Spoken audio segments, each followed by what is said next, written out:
Olá, estudante, tudo bem? Nessa aula a gente vai começar um projeto de back-end ou API para um app chamado Julius, que nós já estamos desenvolvendo aqui no canal com HTML, CSS, JavaScript puro e vamos reimplementar ele depois com Vue.js. Vai ser uma série de vídeos, a gente vai começar neste vídeo criando o projeto e eu vou falar um pouco sobre as ferramentas que a gente vai utilizar nesse projeto. Então a gente vai utilizar uma série de ferramentas bem profissionais. Pega o caderno aí e anota o que a gente vai utilizar. Primeiramente, eu estou utilizando o VS Code como editor de texto. Esse projeto vai ser criado com Node.js. Junto ao Node, nós vamos utilizar o TypeScript. Por que a gente vai utilizar TypeScript? Porque ele ajuda a gente a implementar a orientação a objetos de uma forma mais completa, mais profissional, um pouco mais abrangente, utilizar todos aqueles conceitos da orientação a objetos que só com o JavaScript puro fica um pouco mais complicado de implementar. Existem N formas da gente utilizar o TypeScript com Node.js. O que a gente vai utilizar aqui nesse projeto é o Typeorm, que é uma biblioteca, um framework, que ajuda bastante a gente trabalhar com TypeScript com Node.js, além de ajudar muito a gente trabalhar com banco de dados e migrações. Mas o que são migrações? Relaxa que a gente vai ver mais pra frente, beleza? Como eu falei, nessa aula a gente vai criar o projeto. Além disso, nosso projeto ele vai conectar com o banco de dados Postgres. Porém, a gente não vai instalar o Postgres no computador. Aqui na minha máquina eu não tenho Postgres instalado, mas nós vamos utilizar o Docker.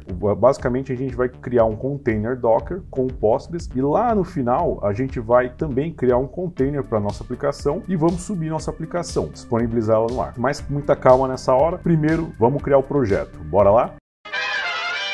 O que eu vou fazer aqui? Basicamente, eu vou criar uma pasta de projeto, mas já com Typeorm. Então, o que você precisa aqui? Eu estou no site oficial do Typeorm e aqui você vai ver algumas instruções de instalação e, basicamente, eu quero instalar aqui um bundler dele, não sei, é um bundler não, um CLI dele, né, o Typeorm. Basicamente, para instalar isso, você precisa instalar via npm, você instala com npm install ou npm typeorm-g, então você faz uma instalação global. Cuidado aí, se você estiver utilizando Linux ou Mac, como você vai precisar instalar de forma global, você precisa ter acesso de administrador. Aqui no meu caso, eu fiz uma instalação local na pasta do usuário, então não preciso ter acesso de administrativo. Eu já instalei ele, então a gente vai utilizar ele para criar um novo projeto. Eu vou abrir aqui meu terminal e eu vou digitar typeorm init --name e o nosso projeto vai se chamar Julius-API, tá? Vai ser a API do app Julius que será desenvolvido depois em uma outra série. E aí eu vou selecionar qual é o banco de dados que eu quero utilizar, qual que é o sistema gerenciador de banco de dados que eu quero utilizar. Olha só que mão na roda. Então ele já vai criar uma configuração para mim para já poder trabalhar com esse GBD. Então eu vou colocar aqui --database e no caso eu vou colocar Postgres. Porém, o Typeorm ele tem suporte aqui para MySQL, MariaDB, Postgres, CockroachDB, SQLite,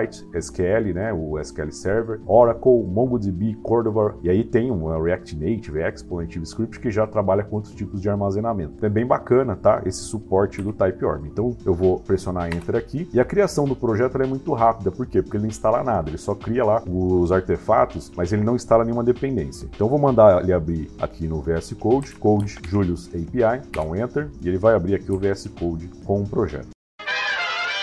Aqui eu tenho a configuração do projeto. Antes da gente abrir a pasta src, que é a pasta principal, basicamente o que a gente tem aqui? A gente tem um git ignore já para ignorar aquelas pastas que a gente não quer mandar para o repositório. A gente tem esse ormconfig.json, que vai ser o arquivo que a gente vai configurar o banco de dados e as migrações. Não vamos falar de migração nessa aula, mas a gente vai ter que configurar o banco de dados depois eu volto aqui. No package.json, a gente percebe aqui que a gente tem 3 dependências de desenvolvimento, que é o tsNode, que é basicamente um pacote que permite executar TypeScript. O processo normal do TypeScript é o quê? Você compila o TypeScript para JavaScript para depois executar de alguma forma, abrir no browser direto ou rodar via Node, né? No caso do tsNode, ele faz esses dois processos de uma vez. Ele compila para TypeScript e já executa. O TypeSnode é para ele trazer os tipos do TypeScript já para você poder utilizar em autocompletes, utilizar, ver documentação, então ajuda bastante isso. E o TypeScript, que se nem ele, a gente não vai conseguir utilizar TypeScript no projeto. E aí a gente tem as dependências do projeto, que é o próprio Typeorm, esse Reflect Metadata, que vai ajudar a fazer a migração do nosso modelo de dados para o banco de dados, essa engenharia direta, basicamente. E a gente tem o PG, que é basicamente o módulo do Postgres para Node.js. E um script de start. Eu só vou mudar aqui agora esse description, vou colocar aqui API do app Julius. beleza, e não vou fazer mais nada aqui por hora. Bem, o readme md, tal, a gente pode mudar depois, e esse tsconfig tem algumas configurações de compilação do TypeScript para JavaScript. Então, basicamente, ele está falando mais ou menos como é que vai ser essa compilação do TypeScript para JavaScript, lembrando que esse processo todo é por baixo dos panos, a gente não mexe nisso. Vamos abrir agora a pasta src, e eu tenho aqui basicamente um index TypeScript, que a gente vai mexer nele depois. Vê que tá tudo vermelho aqui, eu já vou explicar por quê. Uma pasta de entidades, que é basicamente a nossa pasta de models, né, de modelos. Então ele já cria uma entidade aqui chamada user, que a gente vai alterar também um pouquinho, mas a gente vai ter uma entidade de usuário, e a pasta de migrações que está vazia. Depois, como eu falei, a gente vai falar sobre migrações. Como eu falei aqui, tá tudo meio vermelho, né? Por quê? Porque nenhuma dependência foi instalada, então ele não reconhece. Então vamos instalar esse cara, basicamente a gente vai instalar as dependências com npm i e enter. Já volto aí. Ele instalou as dependências, viu que já sumiu o vermelho aqui, ele já está reconhecendo as coisas. O que a gente vai fazer aqui para começar? Vamos lá na nossa entidade, user, e eu vou alterar o nome dela aqui para usuário. Então vou vir aqui para pressionar F2 e vou trocar para usuário. E aí, obviamente, eu vou trocar aqui o nome da classe. E aí é o seguinte, inicialmente o nosso usuário vai ter que campo. Olha só, o Typeorm, ele trabalha com um esquema de decorators. Quem vem do Java, lá a gente chama isso de annotations. Aqui no Node a gente chama de decorators, no TypeScript no caso. Então ele tem um decorator aqui, entity, que fala que essa classe é uma entidade, ou seja, ela vai ser migrada, né? Vai se transformar numa tabela lá no Postgres. Então aqui a classe usuário vai se transformar numa tabela usuário. Aqui dentro a gente tem o ID, que é basicamente a chave primária. E aqui ele utilizou um decorator chamado primary generated column, ou seja, é uma chave primária autogerada, né? Ou seja, autoincremento, dependendo do SGBD, vai ser um autoincremento, vai ser uma sequência. Se eu não me engano, o Postgres trabalha com sequence, mas qualquer ideia. O primeiro registro vai ter ID1, o segundo ID2 e assim por diante. O SGBD vai tomar conta disso. Na verdade, eu creio que é o Typeorm que toma conta, não sei. E aí, os outros campos, eles têm esse decorator column. Então, ele tem aqui, já tem 3, né? First name, last name, age. Mas o que eu vou fazer? Eu vou apagar um e eu vou trocar aqui esse first name para nome e aqui esse last name para e-mail. Então, basicamente, nessa tabela usuário, a gente vai ter uma chave primária, nome e e-mail. Vou salvar e vou parar por aqui. O que eu vou fazer agora? Eu vou lá para o index TypeScript. Vou corrigir esse import aqui para usuário. E nesse primeiro momento que eu estou criando o projeto, eu quero testar as coisas. Eu quero ver se tudo está funcionando. Então, qual que é a ideia? Aqui, ele já gera o script principal, ele já faz um teste aqui de persistência. Ele tenta gravar, né, um novo registro e aí ele já consulta tudo que tem na tabela. Então, basicamente, ele vai gravar um registro e vai recuperar tudo. Um usuário, no caso. Só que a gente precisa fazer aqui algumas adaptações que eu quero fazer justamente fazer esse teste. Então aqui eu vou colocar new usuário e obviamente eu não tenho essas colunas, então essa aqui eu vou apagar. Aqui eu vou colocar nome, vou deixar Timber mesmo e aqui e-mail. Eu vou falar que o e-mail dele é timber@email.com. E aqui obviamente não vou entrar em muitos detalhes agora, tá? Mas basicamente é o método que recupera tudo do lado da tabela. Eu vou só trocar aqui para usuário. Não se preocupe ainda em tentar entender esse código, porque a gente vai implementar posteriormente controladores e aí a gente vai fazer operações no banco de dados. Então não vou mudar muita coisa aqui, vou deixar só isso, só adaptei aqui para a entidade atual e agora a gente precisa fazer a configuração do banco de dados. Bem, como eu falei, eu já criei esse projeto aqui, configurei para ele trabalhar com Postgres. Só que, como eu também falei, eu não tenho Postgres instalado. Então, nesse projeto, a gente vai trabalhar com containers, né? No caso, com o Docker. O que é o Docker? O Docker é basicamente uma ferramenta de containerização. E o que vem a ser um container? Por exemplo, eu estou criando uma aplicação aqui, uma API, que vai ter basicamente a API em si, que eu estou desenvolvendo com Node, né? Como tecnologia base, e um banco de dados, que no caso é Postgres. Qual que é a ideia? Digamos que eu estou desenvolvendo esse projeto com outros desenvolvedores, né? Ou você está pegando aqui meu projeto para replicar na sua máquina e na sua casa, só que cada computador tem uma característica. Então, por exemplo, pode ser que na sua casa você não tenha Node, pode ser que você não tenha o Postgres, e aí é um impasse você ter que, para começar, já ter que instalar todas essas ferramentas antes. Então, pera aí, eu vou começar, vou ter que instalar um Node, vou ter que instalar Postgres para começar a mexer. Qual que é o legal do Docker? Ele pega cada um desses caras, banco de dados, a aplicação em si e joga em um container. E cada container tem uma descrição do que precisa ser instalado. Então, qual que é a ideia? Você clona o meu projeto aí na sua casa e quando você subir esses containers do projeto com o Docker, ele já vai instalar tudo que precisa. Então, você não precisa ter tudo instalado. Mas isso ajuda só nessa parte de compartilhar código? Não. Também ajuda na parte de você subir a aplicação, né? Você fazer o deploy da aplicação na internet, botar a sua aplicação no ar. Por quê? Porque se o seu serviço, sua plataforma de serviço de hospedagem lá, da nuvem, seja lá o que for, tiver esse suporte para o Docker, que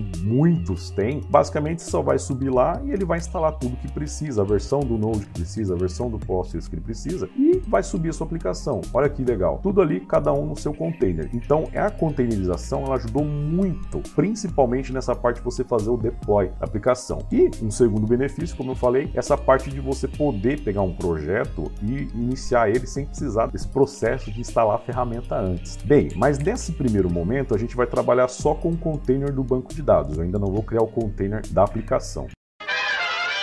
Então, o que você precisa? Primeiramente, você precisa instalar o Docker no seu computador. Além disso, você vai instalar um outro camarada aí chamado Docker Compose. O que vem a ser essa ferramenta, o Docker Compose? É basicamente uma ferramenta auxiliar aí do Docker que permite você trabalhar com mais de um container na sua aplicação. Você precisa usar o Docker Compose? Não precisa, mas ele facilita muito. Então, como a gente vai ter no futuro um container de banco de dados e outro container da aplicação, a gente vai fazer eles se comunicar utilizando o Docker Compose de uma forma bem simples e tudo vai funcionar. Então eu já vou utilizar o Docker Compose aqui nesse projeto já para adiantar. Então a gente vai precisar antes criar o container do banco de dados. Assumindo que você instalou o Docker e o Docker Compose na sua máquina, o que a gente precisa fazer? A gente precisa criar um arquivo de configuração aqui para o Docker Compose saber quais são os containers. Eu vou criar aqui na raiz do projeto um novo arquivo que eu vou chamar de docker-compose.yaml. Ele precisa ter esse nome, por esse nome que o Docker Compose vai procurar. Pode ver, ó, que ele até colocou um ícone. Aqui, abre um parênteses. Geralmente, o VS Code já vem com um suporte ao Docker, mas você também pode instalar alguns plugins para te ajudar. Então, qual que é a ideia? Você vai ver que ele tem aqui esse símbolo do Docker, que ele mostra quais containers que eu tenho aqui. No caso, ele está falando, ó, não tem nenhum item, eu não achei nenhum container. Vou criar agora esse container. Eu vou colocar aqui o código de configuração do container e aí eu vou explicando linha por linha. E voilá, apareceu um código aqui na tela, né? Mas calma, vamos dar uma olhada. Primeiramente, é importante salientar que esse formato YAML, ele exige que você trabalhe com tabulações ao invés de chaves, como a gente faz lá no JSON, né? No JSON você cria lá uma propriedade, abre e fecha a chave. No YAML não, você utiliza aqui tabulações e esses dois pontos. Então, a primeira coisa que a gente tem aqui é a versão do Docker. O Docker está na versão 3. alguma coisa, lá o Docker Compose, né? Então, basicamente, colocando a 3 aqui, já vai dar tudo certo. Bem, e aí a gente coloca quais são os serviços. O Docker Compose, ele faz a composição de containers Docker, né? Como se fosse um maestro. Então, dentro desses services, a gente vai colocar cada um dos containers que a gente tem. No caso, a gente só vai ter um container só, que eu vou chamar de DB, de Database, do banco de dados. Então, eu coloquei aqui DB, e aí ele precisa saber, tá, qual que é a tecnologia que você está utilizando, qual que é o sistema gerenciador de banco de dados. Então, eu vou colocar aqui Image. Por que Image? Lá no repositório do Docker, ele tem as imagens de várias tecnologias. Então, tem imagem do Node, tem imagem do Postgres, do MySQL, de Java, de Python, enfim, de uma série de tecnologias de desenvolvimento de software. Então aqui eu falando, a imagem que eu quero é do Postgres. Aí ele vai me perguntar, mas qual versão do Postgres que você quer? No caso eu estou falando, pega a última que saiu, a latest. Então ele vai instalar a última versão do Postgres que ele tem lá no repositório de imagens. A próxima parte é uma parte muito importante, porque ela traz a configuração do banco de dados. Bem, nessa configuração eu tenho a senha de acesso ao banco de dados, que no caso eu chamei de Postgres mesmo, o usuário de acesso, que eu também chamei de Postgres, e o banco de dados que eu vou utilizar, que é o Julius. Então, qual que vai acontecer? Geralmente, quando você instala o Postgres, já o usuário e senha padrão é Postgres mesmo, e aqui vai criar, lá no container, um BD, né, um banco de dados chamado Julius. Aqui ele tem outras duas configurações. Eu vou aqui por essa última, que é as portas. O container está perguntando aqui qual é a porta que você vai utilizar no Postgres e qual que é a porta que você vai expor para os outros containers. containers. Eu estou falando aqui que é para ele utilizar a porta 5432. Quem já utilizou Postgres sabe que essa é a porta padrão. E eu estou falando aqui, ó, que ele vai expor lá para o meu outro container, depois quando eu for criar meu container no Node.js, a porta 5432 também. Você pode aqui colocar uma outra porta, tá? Dependendo da sua necessidade. Então essa é a porta que ele vai utilizar de fato e essa porta que ele vai expor para os outros containers. Para fechar, quando você cria um container de banco de dados, os dados ficam persistentes enquanto o container estiver lá rodando. A gente fala enquanto ele está ali no ar. Então qual que é a ideia? Enquanto este container estiver rodando, beleza, eu posso salvar à vontade lá que os dados vão ficar ali persistidos. Porém, se eu derrubar esse container, o que acontece com os meus dados?